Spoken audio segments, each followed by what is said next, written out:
ভাই পাছায় থাপ্পড় দিলে দাঁত পড়ে যায়, মেসের খোসা দিয়ে ঠেকালেই দাঁত পড়ে যায়। এই যে দাঁত একটা তুলে দেখালাম, কেমনই তুললাম, এই দেখেন পাছার থাবা দিলে দাঁত পড়ে যায়। নাম আমার সানোয়ার ভাই, দাঁতের আজরাইল। সারা বাংলাদেশে চিনে দাঁতের আজরাইল সানোয়ারকে। পাছায় থাপ্পড় দিলে দাঁত পড়ে যায়, দাঁত তুলতে টাকা লাগে না। এই দেখেন দাঁত একটা তোলা, দেখেন এই যে এই রুগীকে বসো, এই যে দেখেন দাঁত তোলা, দেখে যান কিভাবে পাত্তা তুলেছি, কোনো ওষুধ দেয়নি। হ্যাঁ করো, 1 ফোঁটা রক্ত বাড়ালে তার দাম দেবো 5,000 টাকা। দাঁত তোলা পরে যদি 1 ফোঁটা রক্ত বাড়ায় 5,000 টাকা দিব। নাম আমার সানোয়ার ভাই, দাঁতের আজরাইল। এই মাগনা দাঁত তুলি, সারা জীবন ফুটপথে মাগনা তুললাম, গরিব রয়ে গেলাম। আমার তো নিজের ভিউ আসবে না, ওখানে ভিউ আসবে আপনার।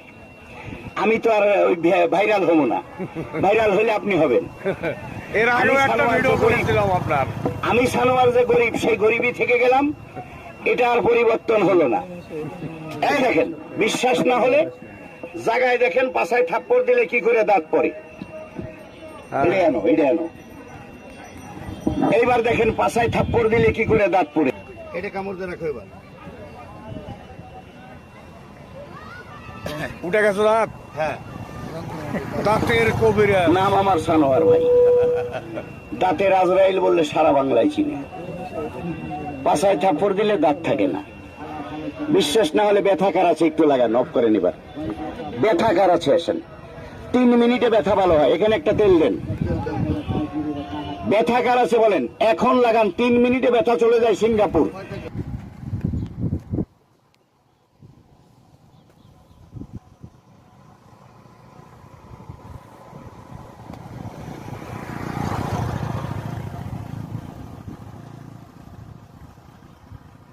এই মাসে কেমন জানি এই সপ্তাহে ফলোয়ার আসলো না।